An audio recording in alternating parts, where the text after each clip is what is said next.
Shalom saudara-saudara yang dikasihi Tuhan, selamat pagi dan selamat bertemu kembali dalam program Firman Menyapa HKBP Petojo. Hari ini Sabtu 27 Agustus 2022. Sebelum mendengarkan firman Tuhan, marilah terlebih dahulu kita berdoa. Ya Roh Kudus, datanglah dan kuasailah hati dan pikiran kami, agar ketika firman-Mu diberitakan, kami dapat merendahkan hati kami dan membiarkan firman itu menguasai hati dan pikiran kami, bahkan seluruh hidup kami. Berfirmanlah ya Tuhan, kami siap mendengarkan. Di dalam Kristus Yesus kami berdoa. Amin. Firman Tuhan bagi kita hari ini tertulis dalam kitab Yeremia pasal 31 ayat yang ke-14. Demikian dikatakan, Aku akan memuaskan jiwa para imam dengan kelimpahan, dan umatku akan menjadi kenyang dengan kebajikanku. Demikianlah firman Tuhan. Berbahagialah orang yang mendengarkan firman Tuhan, serta memeliharanya. Amin. Jemaat yang dikasihi Tuhan, firman Tuhan yang kita dengarkan hari ini adalah bagian dari janji pemulihan Tuhan kepada sisa-sisa Israel yang dihukum ke dalam pembuangan di Babel. Kita tahu bahwa Allah pernah murka kepada umatnya, sampai-sampai Allah memakai bangsa asing, yakni bangsa Babilonia, untuk menghukum Israel. Allah bahkan membiarkan Raja Nebukadnezar menghancurkan bait Allah di Yerusalem. Ini menjadi tanda bahwa bait Allah itu bukan Allah. Allah pun membiarkan bait Allah itu dihancurkan jika ibadah di dalamnya sudah tidak lagi menyenangkan hati Tuhan. Ini semua mengingatkan kita betapa dahsyatnya kemarahan Tuhan itu. Tetapi itulah bedanya Tuhan dengan kita. Kalau kita sudah sakit hati karena dikhianati atau karena dijahati, apalagi kalau kita sampai benci sebenci-bencinya dan dendam kepada seseorang, maka sudah tertutuplah pintu maaf bagi orang itu. Jangankan memaafkan, membayangkan wajahnya saja kita sudah muak. Yang ada di benak kita hanyalah bagaimana caranya membalaskan sakit hati kita kepadanya. Bila perlu, dia harus dibuat menderita. Semakin sakit dia rasa, semakin senang perasaan kita. Kalaupun kita tidak sanggup melakukannya sendiri, tidak sedikit dari kita yang meminta bantuan Tuhan untuk melakukannya kepada kita. Kita berdoa kepada Tuhan, agar Tuhan membalaskan sakit hati kita kepada orang yang kita benci itu. Itulah keinginan kita kalau sudah disakiti. Yang kita pikirkan hanyalah bagaimana caranya supaya impas. Akan tetapi tidak demikian halnya dengan Tuhan. Dalam keadaan sakit hati yang meluap-luap pun, Tuhan tidak pernah bisa melepaskan kasih-Nya dari kita umat-Nya. Itulah yang Tuhan tunjukkan kepada umat-Nya Israel di Yeremia pasal 31 ini. Kalau kita perhatikan di ayat 3, Tuhan berkata, Aku mengasihi engkau dengan kasih yang kekal. Sebab itu aku melanjutkan kasih setiaku kepadamu. Kemudian di ayat 11-13 dikatakan, Sebab Tuhan telah membebaskan Yakub, telah menebusnya dari tangan orang yang lebih kuat daripadanya. Mereka akan datang bersorak-sorak di atas bukit Sion. Muka mereka akan berseri-seri karena kebajikan Tuhan, karena gandum, anggur dan minyak, karena anak-anak kambing, domba dan lembu sapi. Hidup mereka akan seperti taman yang diairi dengan baik. Mereka tidak akan kembali lagi merana. Pada waktu itu, anak-anak dara akan bersukaria menari beramai-ramai. Orang-orang muda dan orang-orang tua akan bergembira. Aku akan mengubah perkabungan mereka menjadi kegirangan, akan menghibur mereka dan menyukakan mereka sesudah kedukaan mereka.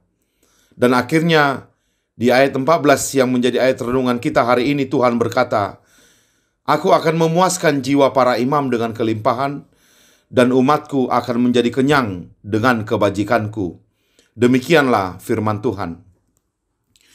Bayangkan saudara-saudara, Tuhan pun sudi hendak memuaskan jiwa para imam dengan kelimpahan. Padahal, bukankah para imam ini yang paling membuat sakit hati Tuhan? Sebab karena ulah mereka lah umat Israel jadi menyimpang dari Tuhan. Kepada mereka lah Tuhan mempercayakan umat-Nya untuk digembalakan, tetapi mereka malah membiarkan umat itu tercerai-berai. Mereka tidak berani menegur umat yang salah. Bahkan sebaliknya, tidak sedikit dari para imam yang justru ikut-ikutan melakukan praktek penyembahan berhala. Kalau kita baca Yeremia 2 ayat 8, di situ Tuhan sudah di puncak kemarahannya terhadap para imam ini. Di situ Tuhan berkata, para imam tidak lagi bertanya, "Di manakah Tuhan?" Orang-orang yang melaksanakan hukum tidak mengenal aku lagi, dan para gembala mendurhaka terhadap aku. Para nabi bernubuat demi Baal, mereka mengikuti apa yang tidak berguna. Itulah puncak kemarahan Tuhan kepada para imam. Tetapi di ayat renungan kita hari ini, justru kemurahan Tuhan juga mencakup para imam yang pernah sangat-sangat menyakiti hati Tuhan. Saya jadi teringat kepada kemurahan Tuhan Yesus Kristus kepada Simon Petrus yang sudah menyangkalnya sampai 3 kali. Bahkan ketika Tuhan Yesus bangkit, yang pertama sekali hendak dia temui adalah Simon Petrus. Tuhan seakan-akan mau menyampaikan pesan bahwa yang lalu biarlah berlalu. Tuhan Yesus tidak mengingat-ingat lagi pengkhianatan Simon Petrus. Sebaliknya, Tuhan Yesus ingin membuka lembaran baru bersama dengan Simon Petrus. Maka itulah gambaran kasih Tuhan yang besar kepada kita umat-Nya. Bahkan pihak atau sosok yang paling membuat dia marah dan sakit hati, justru itulah yang pertama-tama hendak dia jamah dan hendak dia pulihkan. Mungkin kita bertanya-tanya, mengapa Tuhan begitu baik kepada kita? Mengapa Tuhan begitu setia mengasihi kita? Bukankah ada 1000 alasan baginya untuk membuang dan mencampakkan kita? Maka mari kita renungkan saudara-saudara, jika kita melihat kasih Allah ini juga terjadi dalam hubungan antara orang tua dengan anaknya. Meskipun anak sudah berkali-kali menyakiti hati orang tua, apalagi hati ibu, tetapi ibu akan tetap mengasihi anaknya. Mengapa? Jawabnya, karena dari semua harta yang dititipkan Tuhan kepada orang tua, cuma satu harta yang diberikan di dalam diri mereka, yaitu anaknya. Sedangkan harta yang lain adalah harta di luar dirinya. Sebab hanya anaklah yang dikandung dari mulai setetes darah sampai akhirnya lahir sebagai manusia. Maka tidak ada harta di dunia ini yang seberharga diri kita bagi orang tua kita. Inilah yang membuat orang tua tidak pernah habis-habisnya mengasihi anaknya. Maka demikian jugalah halnya dengan Allah kita. Dari semua ciptaan yang ada di dunia ini, cuma manusialah ciptaan yang menerima bagian dari dalam diri Allah sendiri, yakni nafas kehidupan. Itu sebabnya Daud berkata di Mazmur 8 ayat 5-6, "Apakah manusia sehingga engkau mengingatnya? Apakah anak manusia sehingga engkau mengindahkannya? Namun engkau telah membuatnya hampir sama seperti Allah dan telah memahkotainya dengan kemuliaan dan hormat."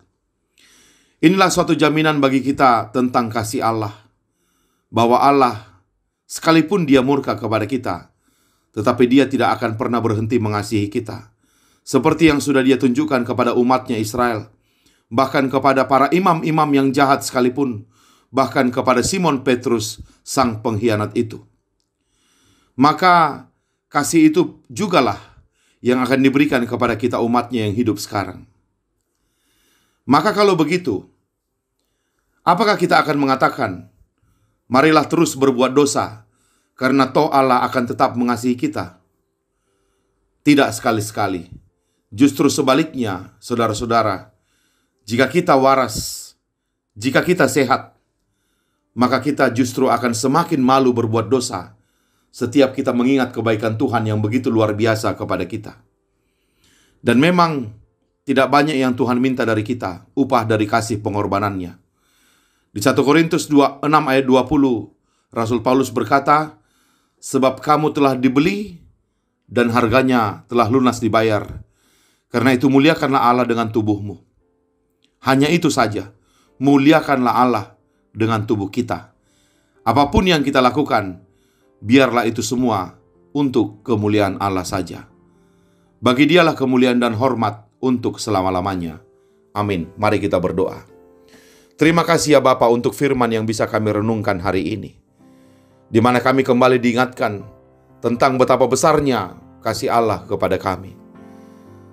Terlebih lagi, semakin besar dosa kami, maka semakin besar kasih itu akan dinyatakan kepada kami. Kami hanya perlu merendahkan diri kami dan mengakui bahwa kami bukan orang benar, melainkan orang yang sangat berdosa di hadapan Tuhan. Pengakuan kami akan dosa kami, penyesalan kami, dan pertobatan kami akan membawa kami kepada kasih kemuliaan Tuhan. Bapa, ajarkan kami untuk selalu ingat akan kasih-Mu yang besar ini, agar di dalam kehidupan kami hanya memuliakan nama-Mu saja. Terpujilah Engkau ya Bapa, dalam nama Yesus Kristus kami berdoa.